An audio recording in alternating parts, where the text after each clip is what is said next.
Welcome home. I'm Dr.Thema, a minister, licensed psychologist, and sacred artist. And this is Homecoming, a podcast to facilitate your journey home to yourself. While I will provide weekly inspiration and mental health tips, this podcast is not the same as personalized therapy. I'm so excited you're on the journey. If you want to request specific topics or to submit a poem for me to read on the podcast, email me at homecomingpodcast@gmail.com. Also, to build our community, don't forget to like, subscribe, and share. Let's begin. Welcome home, co-journers.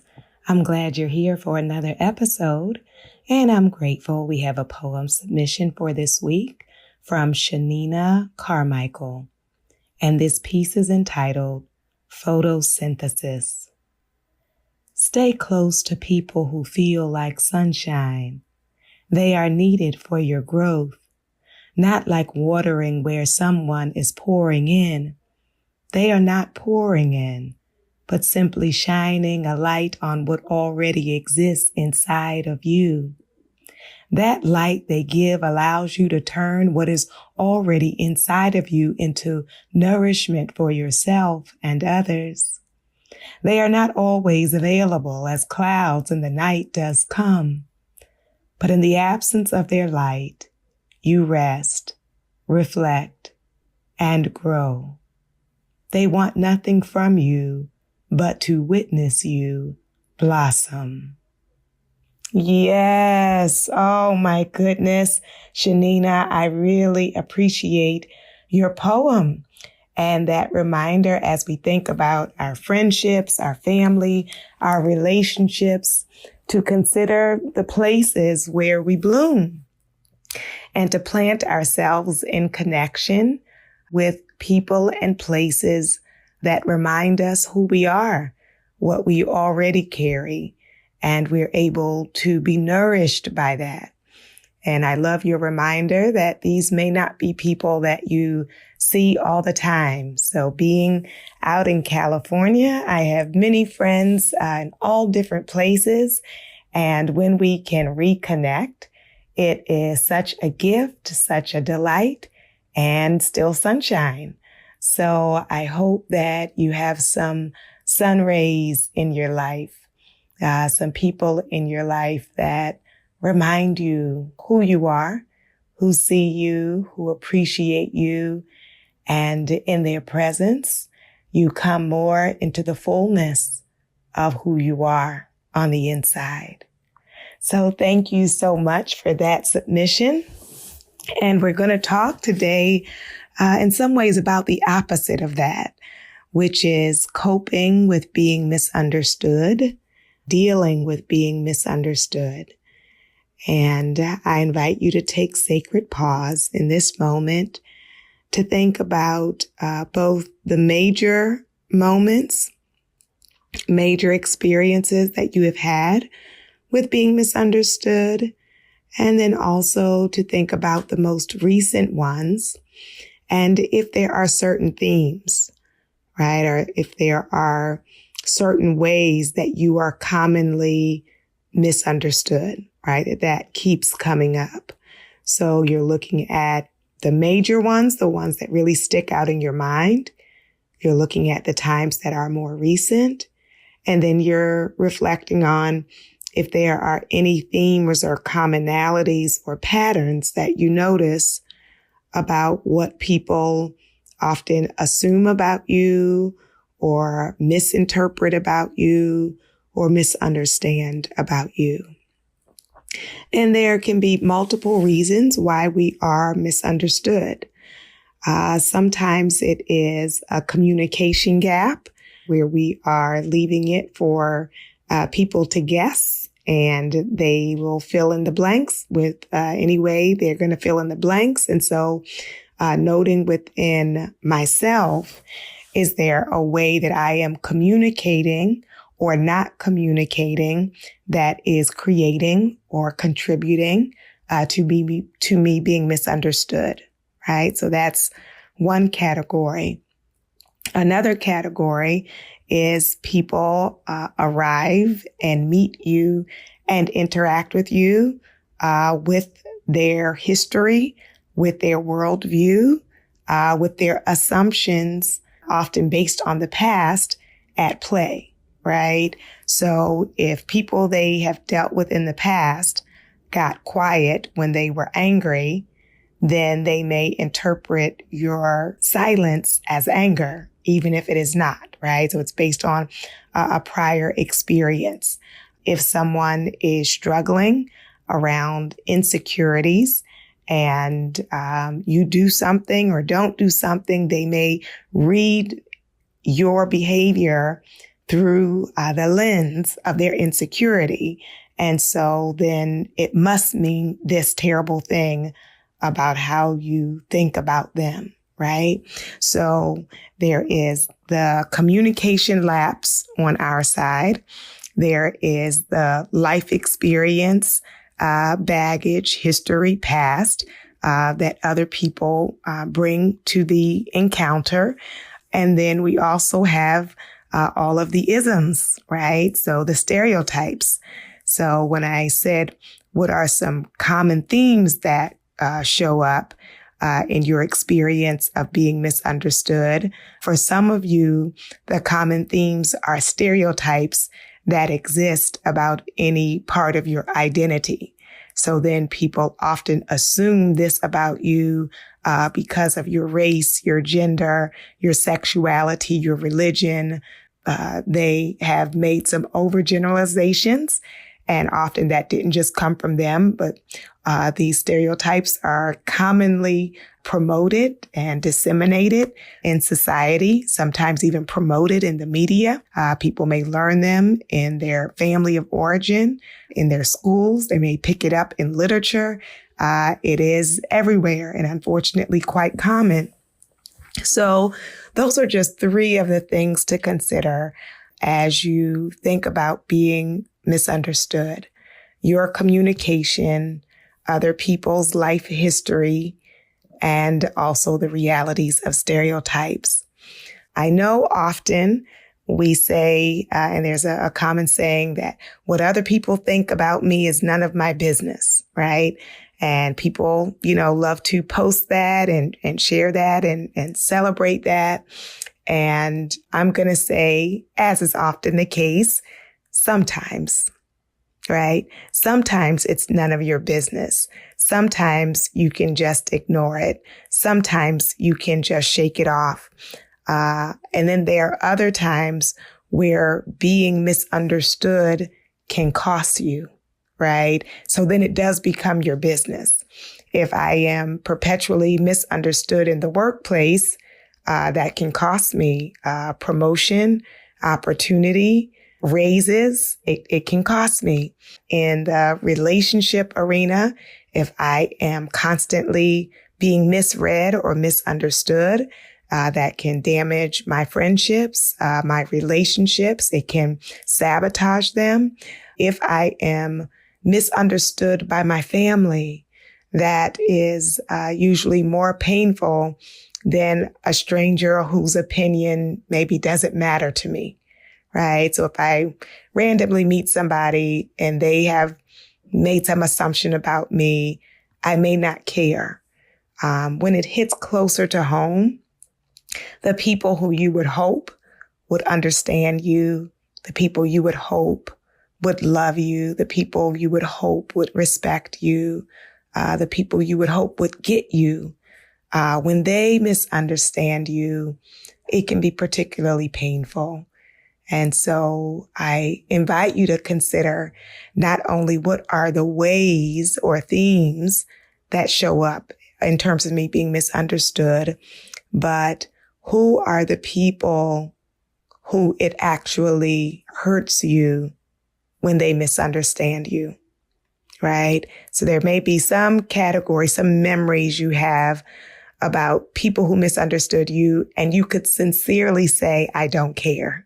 Right. I think for some of us, that's a little easier, for example, in social media, right? In social media, people are often giving you their opinions about you based on nothing, right? They don't even know you. So sometimes for some people, they can shake that off because this person doesn't actually even know me. And I do want to name that I know for some people, those comments can be very hurtful. So you want to consider for yourself in what circumstance or with what people is it easier for you to release or ignore or not worry about? And with what people has it been painful? Has it been hurtful? Has it cost you? So we want to think about ways that we can address, deal with, cope with being misunderstood. And there are a number of factors we want to consider around that as we think about our strategies for success or strategies for moving forward. And so I would invite you to think about that first category, your communication, right? So are there ways or tendencies that you have noticed within yourself or that other people have pointed out to you about your communication that ends up creating problems, right? Or gaps that even if you don't think it's a big deal, other people have communicated to you that when you do certain things, it feels disrespectful to them, right? So, I'll give you an example. If you're making plans with a group of friends and one of the group you don't include, and in your mind, you may say, well, I don't care if some of them get together without me. We don't have to always go and I don't care, right? So that may be you. But the person who you didn't include or didn't invite may have feelings about that and make assumptions about why didn't you include me in this particular gathering? And you may have some specific reasons about why you would invite them for brunch, but you didn't invite them to go to this other place, right? And so instead of leaving it for interpretation or misunderstanding, to be willing to share your thought process, right? To be willing to share. It doesn't mean that you have to now invite them everywhere, but what we want to consider is what is your intention and investment in repairing the misunderstanding, right? So there are some people who may say, I don't care if anybody's feelings are hurt because I'm just going to do me, right? Well, if that's where you are, then you don't have an investment in being understood by this person, right? You don't care that they don't understand you or that they have jumped to some conclusions about how you have treated them. But for those of you who actually care, right? For those of you who desire to be understood or to be better understood, it can be helpful to reflect on your tendencies, right? When do you, for example, avoid conflict? And I think if we're all honest, there are times where we try to avoid an issue and then it blew up, right? It got bigger. Or we can think about there are times where we didn't take pause before we responded. And so we responded with a lot of intensity in the moment that may not really match how we feel. But now we have put all of this venom in the atmosphere, right? And so now people are drawing conclusions based on how you responded in the moment. So it is an important part of self-awareness and self-reflection for me to be honest with myself about what are the areas of growth that I would like to work on in my communication style. Either the intensity with which I sometimes speak, whether it is what I leave out and omit, what I avoid, or even the harshness, the delivery. And there's a different episode on those of you who are harsh and have equated that with being honest, right? So some people are really routinely hurting people and glorying in that by saying, I don't care, I just tell the truth. And I want to name for you that the harshness is not required for truth telling, right? I can tell someone the truth and speak it in love and speak it in compassion and speak it with care and speak it in a way that is intentionally not trying to dismantle or dishonor them, right? I'm trying to communicate the point. So I invite you to reflect on the ways you would like to work on your communication. Another strategy which can be helpful is checking in with the person I'm communicating with to ensure or to increase the likelihood that I am being understood, right? So I had a wonderful exchange, a funny moment earlier today with a friend, and she was talking about something that is her area of expertise and not something I know a lot about. And so I was looking puzzled, and she picked up on the facial expression and said, do you understand what I'm saying? And I said, absolutely, I do not. So then she explained it again in a way where I could get the point that she was making, right? So when you are communicating, to not be so centered on what it is you want to say that you miss checking in with the person you're speaking with. So just like it is important for me to get some things off my chest or to, speak what it is I need to speak, I also actually desire to be understood by some people. By others, then, don't worry about it. But by the people I want to understand me, I want to pay attention to, facial expressions. You want to pay attention to the energy in the room. You want to pay attention to their reactions, verbal and nonverbal, and then actually directly asking, is what I'm saying making sense? Or do you understand it? Or do you have any questions? Do you need me to clarify anything or to explain it differently? Right? And so that communicates already to the person that their understanding is important to you. Right? And again, we're talking about people with whom you desire to be understood.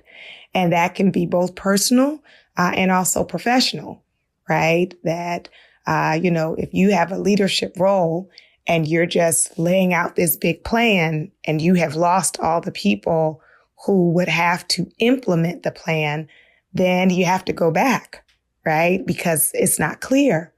And so you want to be mindful of checking in, of being observant, of giving it the time, because sometimes being misunderstood is also about us being speedy, us rushing through something. And then I'm assuming that people know things or understand things they don't, and I'm on to the next thing. So then the person doesn't want to stop me because I'm clearly I'm clearly in a rush, right?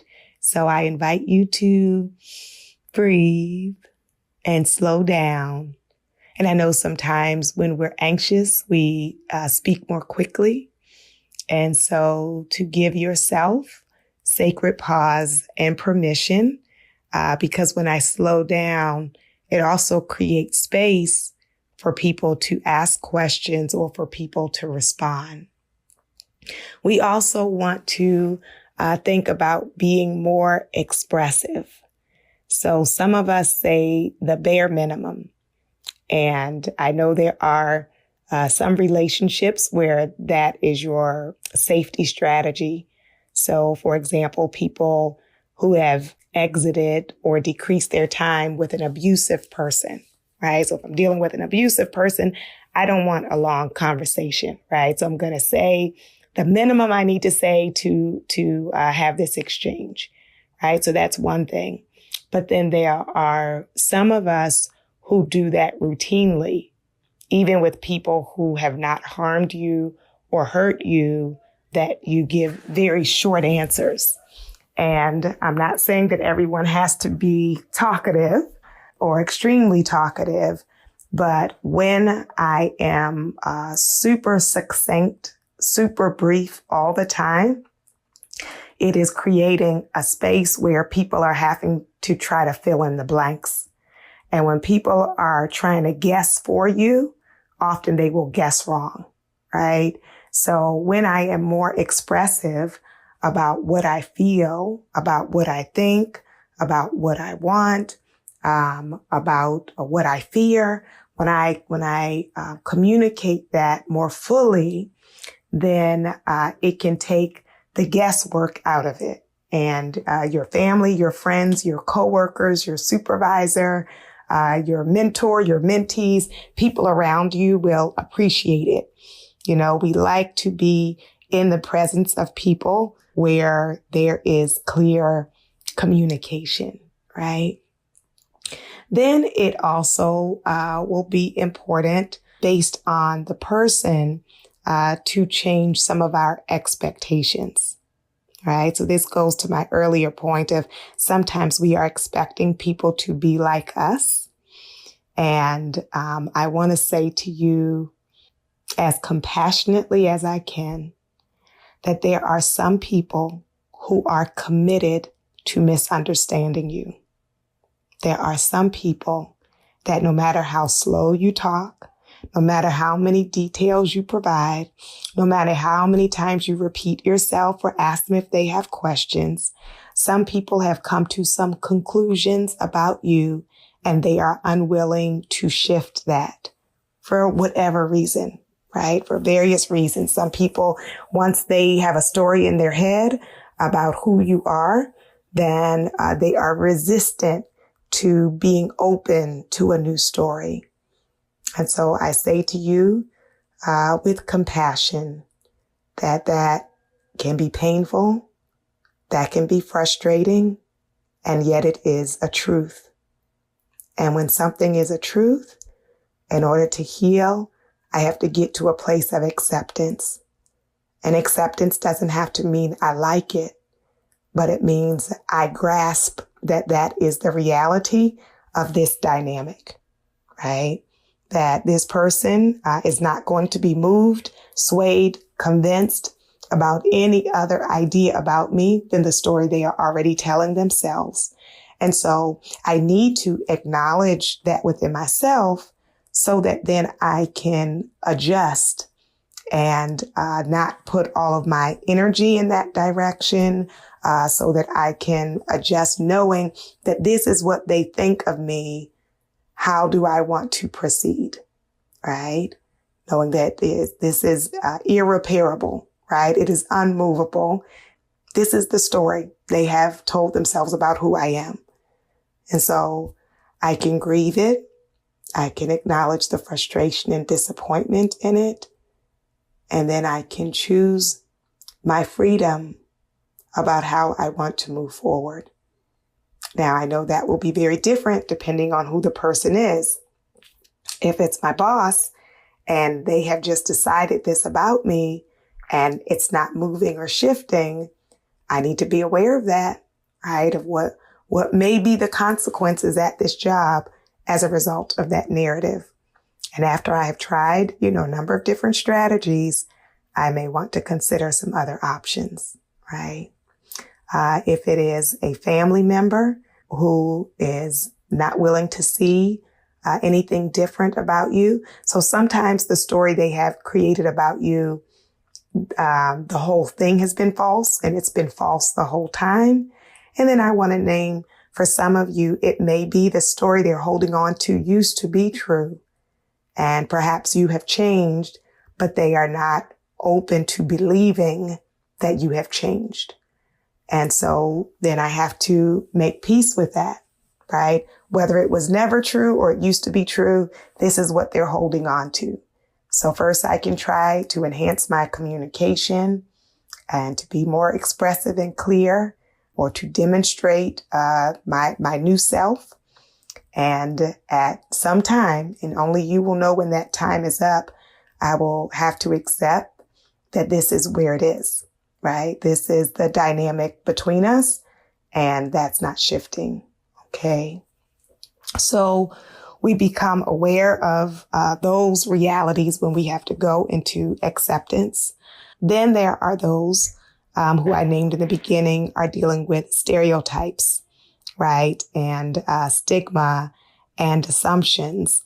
And again, like the others, it will depend on who the person is and what their role in your life is, how invested you will be in shifting or attempting to shift those assumptions about you, right?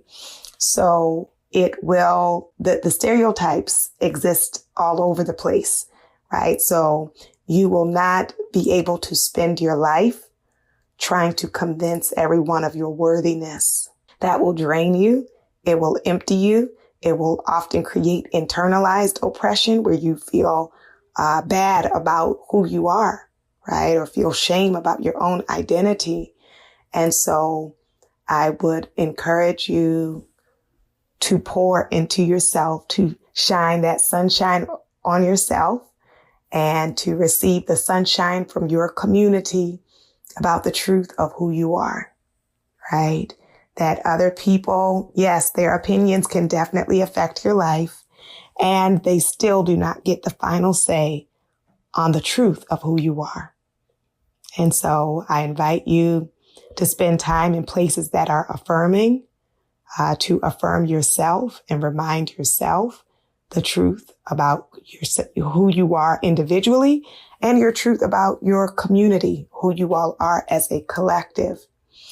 And then when there are times that it feels close up personal, let's say it's a friendship or it's a colleague, or for whatever reason you are invested in shifting the stereotype or attempting to shift the stereotype, it's going to be important to communicate directly about both what you are picking up, or maybe they said it directly, of what they have assumed about you and how false it is, how hurtful it is, and what the truth is.